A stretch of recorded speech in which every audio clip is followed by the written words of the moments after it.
안녕하세요. 반갑습니다. 오늘은 삼성 SDI 기업에 대해서 대차대조표를 중심으로 살펴보도록 하겠습니다. 2021년 2분기 재무제표를 반영했고요. 어떤 기업인지 알아보도록 하겠습니다. 잘 아시고 계실 기업이긴 하지만 2차 전지로 주목을 받고 있는 기업이죠. 에너지 솔루션, 전기차 배터리 매출이 약 81%를 차지하고 있어서 우리나라 국내 배터리 3사 중 주요 기업 중에 하나입니다. 최근 미국 전기차 기업 리비안이 이제 IPO를 추진하는 가운데 배터리 공급을 하고 있는 업체라고 알려지면서 수혜주로 주목을 받고 있습니다. 다만 이제 전체적인 배터리 시장 자체의 분위기는 그렇게 좋진 않죠. 세계적으로 전기차 배터리 화재 문제가 대두되고 있습니다. 지금 대표 기업이라고 할 수 있는 LG화학 같은 경우에도 주가가 빠진 부분도 상당히 우려스러운 부분이죠. GM 전기차가 리콜을 진행하는 과정에서 LG가 배터리 교체 비용을 전액 부담하기로도 결정했고요. 관련해서 계속적인 지금 시장에서의 부담이 지금 어느 정도 해소되고 있긴 하지만 아무래도 전체적인 리스크가 해소되었다고 보기에는 아직 좀 성급하다라고 볼 수 있고요.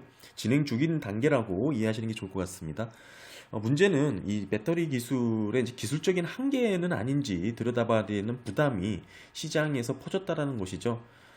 그럼에도 이제 전기차 배터리 시장의 성장세는 이어질 것이기 때문에 투자자분들께서는 놓치지 않고 관심 있게 지켜보는 게 필요합니다. 먼저 기업 같은 경우에는 EMC죠. 반도체 패키징 소재도 이제 매출 비중이 한 20%, 19% 이렇게 차지하고 있는데요. 반도체 회로를 보호해주는 역할을 하고 있는 소재입니다. 생각보다 매출의 비중이 높죠. 19%면 전체 기업에서 상당한 비중을 차지한다고 볼 수도 있고요. 아무래도 삼성전자 반도체 수요가 안정적으로 뒷받침되는 구조이기 때문에 반도체 재료 부분에 있어서도 전자재료 부분에 있어서도 성장성이 기대가 되는 그런 사업 구성을 갖고 있습니다. 보시는 것처럼 배터리, 그다음에 EMC 이렇게 크게 두 가지로 사업 부분이 나눠져 있고요. 간단하게 시장 점유율 보시게 되면은 19%, 17%에서 이제 1%씩 하락한 것으로 나왔습니다. 소형전지가 18%, EMC가 6%로 나왔습니다. 먼저 외형을 보시게 되면 2021년 2분기 뚜렷하게 자산이 증가하고 있습니다. 2020년 대비 8%, 1조 6,800억 원 정도 증가하여 23조 2,100억 원을 기록했죠. 지금 2분기뿐임에도 불구하고 이렇게 외형이 뚜렷하게 견고하게 증가하고 있다는 거 확인하실 수가 있습니다. 먼저 기업의 부채 비율은 64%고요. 2021년 2분기 기준입니다. 유동 비율은 130%입니다. 150%보다 낮기 때문에 유동 비율이죠. 단기 차입금에 대한 상환 부담이 다소 있을 것으로 보이는데요. 우려할 수준의 수치는 아닙니다. 다음은 삼성 SDI 주요 자산 구성인데요. 주요 자산 현황으로는 관계기업 투자가 전체 자산의 32%를 차지하며 가장 비중이 높습니다. 다음은 유형자산 28%, 재고자산 9%, 매출채권 9%, 현금 및 현금성 자산 8% 순이고요. 기타 투자자산도 한 7% 비중을 차지하고 있습니다. 가장 비중이 높았던 관계기업 투자 내용 어디에 투자했는지 보시게 되면 지금 삼성 디스플레이를 시작으로 삼성경제연구소도 있고요. SD플렉스, 필에너지, 에코프로 EM 등에 이제 투자를 했습니다.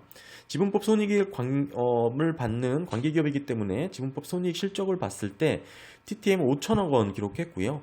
실제 들어오는 손익은 아닙니다. 지금 들고 있는 지분에 대한 단기 순이익 포션에 대한 지금 어느 정도의 지분법 적용을 받는 손익이라는 것을 감안하셔야겠죠. 현금이 들어오는 수익이 아닙니다. 전체 지금 관계기업 투자한 자산이 7조 5천억 원을 투자했으니까요. 7조 5천억 원을 투자해서 TTM 5천억 원을 벌어들였으니까 약 7% 수익률이라고 볼 수 있겠죠. 7% 수익률 나쁘다고 볼 수는 없을 것 같은데요. 최근 3, 4년도 수익률이 3에서 5% 수준이었음을 감안했을 때 TTM 7%로 늘어난 모습을 확인할 수 있습니다. 지금 현재 삼성 SDI의 경우에 영업이익률이 7% 수준이니까요. 어쩌면 비슷한 수준에서 성과를 보였다라고 볼 수 있습니다. 계속해서 이제 후면에 영업 실적 관련해서 자세하게 나옵니다. 재고자산 회전율도 한번 살펴봤죠. 양호한 수준을 유지 중이고요. 2021년 2분기 기준으로 5.1회를 기록했고 지금 4회 이상으로, 6회 이상은 아니지만 그래도 뭐 4회 이하로 불량한 수준이라고 보지는 않기 때문에 양호한 수준을 유지하고 있다라고 볼 수 있습니다. 참고로 네이버에 계산된 재고자산 회전율은 매출액으로 계산을 하는 거고요. 제가 계산하는 방식은 매출 원가로 하고 있는 방식입니다. 서로 차이가 있습니다. 재고자산에 대해서 고민을 하시다 보면은 매출 원가로 이렇게 계산을 하게 됩니다. 투자 하시는 분들도 이렇게 좀 자기의 입맛에 맞게 뭐 이런 수치라든지 계산 방식을 살짝 변형하는 것도 의미가 있겠죠. 다음은 매출 채권인데요. 매출 채권 비중도 높았죠. 상당히 고무적인 것은 대손 충당금 설정률이 매우 낮습니다. 0%를 기록했는데요. 비단 제52기 반기 2021년 2분기만의 문제가 아니고요. 뭐 지지난 연도, 지난 사업연도 모두 대부분 지난 사업연도 0%를 기록했습니다. 매출 채권에 대한 손실 우려는 상당히 낮다고 볼 수 있겠고요. 대손 충당금의 설정률이 0%를 기록했다는 것은 놀라운 일이죠. 2021년 2분기 기준으로 기업의 자산을 영업성과 비영업성으로 분류를 했습니다. 보시면 순 비영업 자산은 7조 2,383억 원을 기록했고요. 기업은 여유 자금이 충분하다고 볼 수 있습니다. 기업의 자산 중에 절반 정도, 전체 자산 중에 절반 정도가 여윳돈, 뭐 현금 부자라고도 할 수 있는 거겠죠. 저 개인적으로 너무 많다고 생각이 드는데요. 삼성 SDI가 다 경쟁 업체죠. LG 에너지 솔루션이라든지 SK 이노베이션들에 비해서 투자에 소극적이다라는 얘기가 나오는 것도 이런 비영업 자산의 비중이 높기 때문에 나올 수 있다고 생각하는데요. 추이를 놓고 봤을 때 2016년도부터 비영업 자산 추이를 보면 상당히 간극이 벌어졌었죠. 2016년도 현저히 차이가 나던 순영업자산, 순비영업자산이 2019, 2020년 들어서면서 순비영업자산을 상회하게 됩니다. 결국 2021년 다시 순비영업자산이 상회를 하며 비슷한 수준을 유지하고 있는데요. 결국 2016년 들어서 기업은 투하자본이라고 할 수 있는 영업 핵심 코어에 투자를 집중하고 있는 모습이라고 볼 수 있겠죠. 아무래도 이렇게 간극이 많이 나는 모습은 저는 개인적으로 좋아하지 않는데 이렇게 지금 상황에서도 비슷한 수준을 유지하고 있지만 이것보다도 영업성 자산, 순영업 자산이 더 커져야 된다고 저는 생각하는 주의입니다. 기업의 부채 현황 보시게 되면 장단기 차입금으로 구성됐다라는 거 확인하실 수가 있죠. 뭐 영업성 부채로는 매입 채무가 2조 2,800억 원 정도 이렇게 잡힌 부분이 있습니다. 매출 채권의 이제 할인에 대한 부분을 이제 나오는데요. 기업의 이제 장단기 차입금 세부 구성을 놓고 봤을 때, 현 회계 기준으로 봤을 때 매출 채권 할인을 어떻게 인식하는지에 대한 이해가 필요합니다. 지금 매출 채권 할인은 기업은 현금을 조기에 확보하게 되는 장점이 있죠. 하지만 지금 현 회계 기준에서는 부채로 인식을 하게 되어 있습니다. 매출 채권 할인에 대해 변경된 회계 인식을 이해하는 것이 필요한데요. 매출 채권을 담보로 자금을 차입하는 성격으로 해석한 것이죠. 기존에는 자산의 처분, 매각으로 인식을 했습니다. 매출 채권을 팔았다라는 걸로 인식을 했는데 지금은 매출 채권으로 담보를 잡고 자금을 차입한다라는 것 성격으로 바뀌었다라는 것이죠. 따라서 기업의 부채 비율이든지 유동 비율, 이런 유동 비율에서 다소 부담스럽게 결과치가 나올 수 있습니다.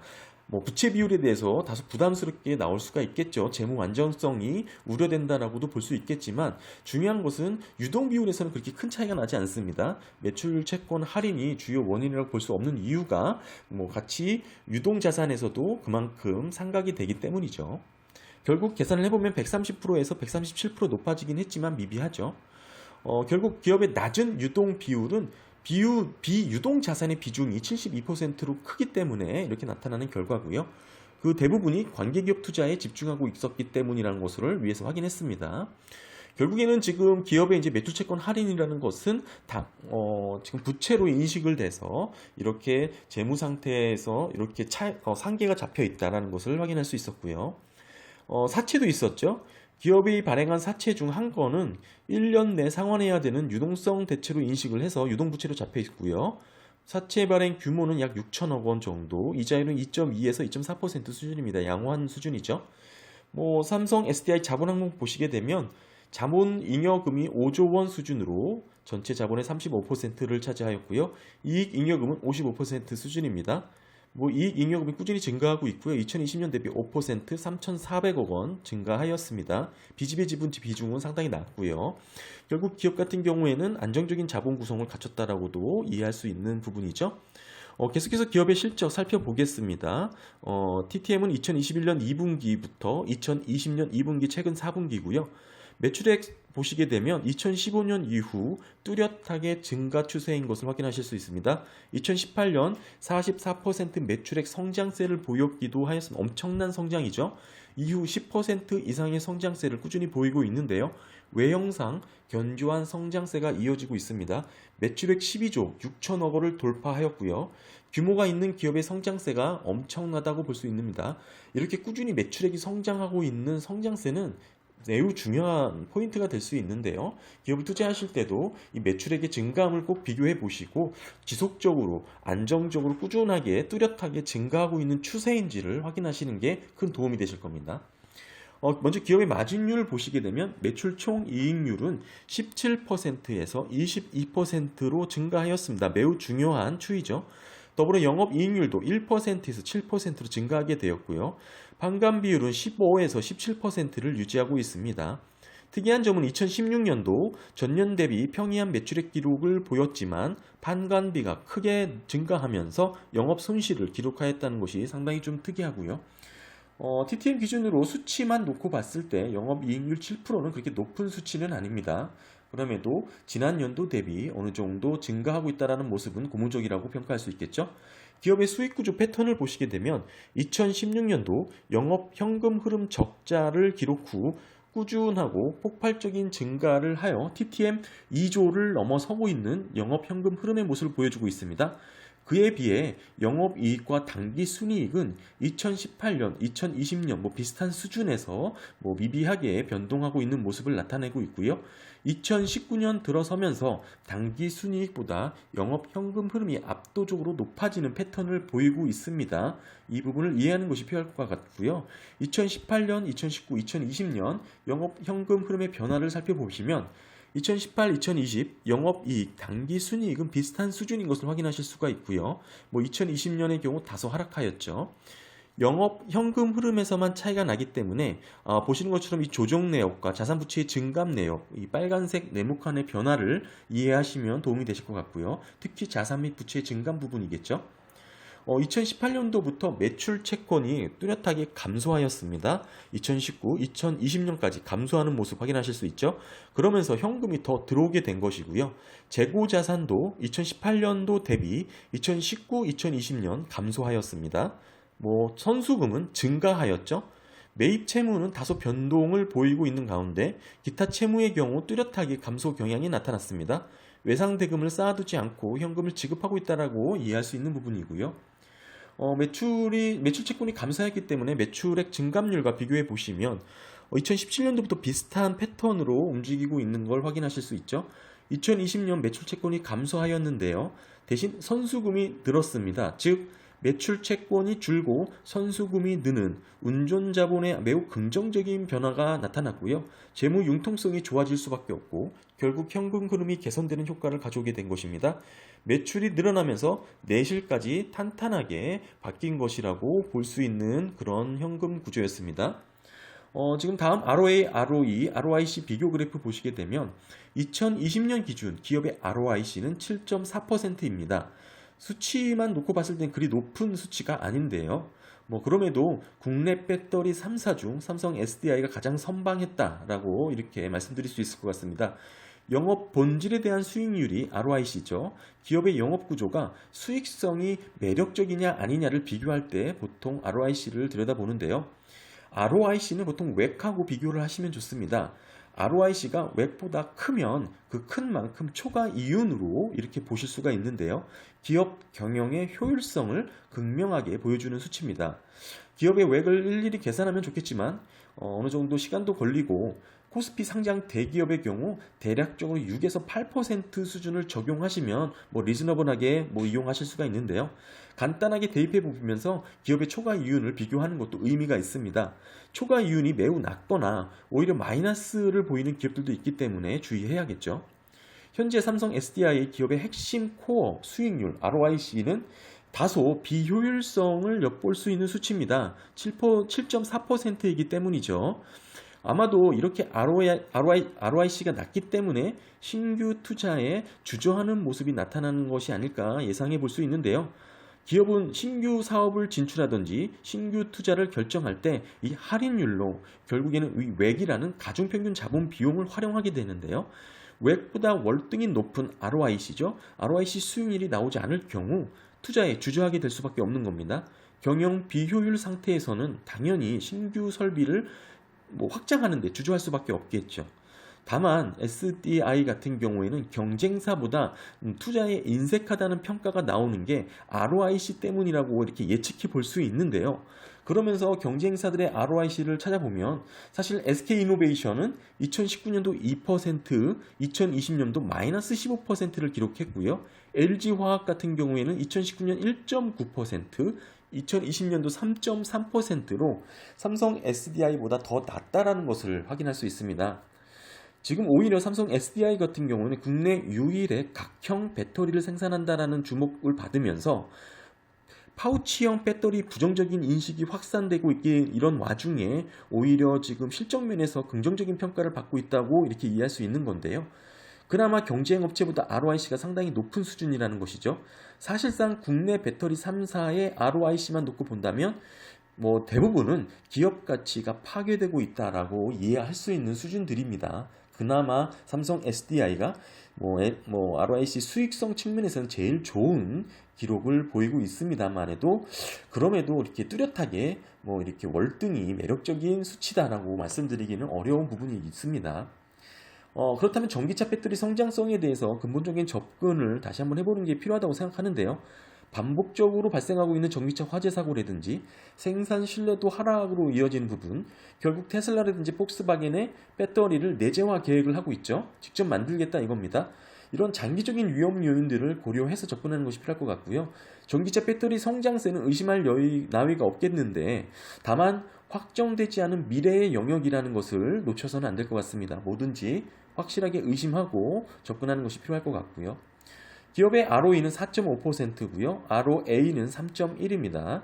적어도 ROE는 15% 이상 되어야 투자하기 적합한 기업이라고 보는 경향들이 많죠. 사실 이 지금 배터리 기업 같은 경우는 성장성 하나만 보고 투자하는 분들이 많은데요. 아직 수익성 측면에서는 우려스러운 수치들이 좀 많다는 것을 인지하셨으면 좋을 것 같습니다. TTM 기준으로 기업의 투자활동 지출은 1조 8천억 원 수준을 보이고 있습니다. 그래서 삼성 SDI의 투자 비용을 언급할 때 대부분 약 2조 이하, 1조 8천억 원 수준 이렇게 언급을 하는 것 같고요. 지금 2018년도부터 비슷한 수준을 유지하고 있는 것으로 보이고 있습니다. 세부적으로 놓고 봤을 때 기업의 투자 활동 대부분은 카펙스 무형 포함이고요. 투자에 집중되어 있습니다. 감가상각비와 비교해 보시면 기업은 감가상각을 상회하는 수준으로 카펙스 투자를 이어오고 있는데요. 설비 확충, 신규 시설 확대 등을 엿볼 수 있는 것이죠. 2018년도의 경우 공격적인 신규 투자가 있었다고도 볼 수 있는 부분입니다. 영업으로 벌어들이는 현금 대부분 카펙스에 재투자하고 있는 모습이고요. 자연스럽게 FCF 잉여 현금 흐름이 남지 않는 구조를 갖고 있겠죠. 그나마 2020년도 FCF가 일부 흑자로 잡히고 있는 모습이 나타났고요.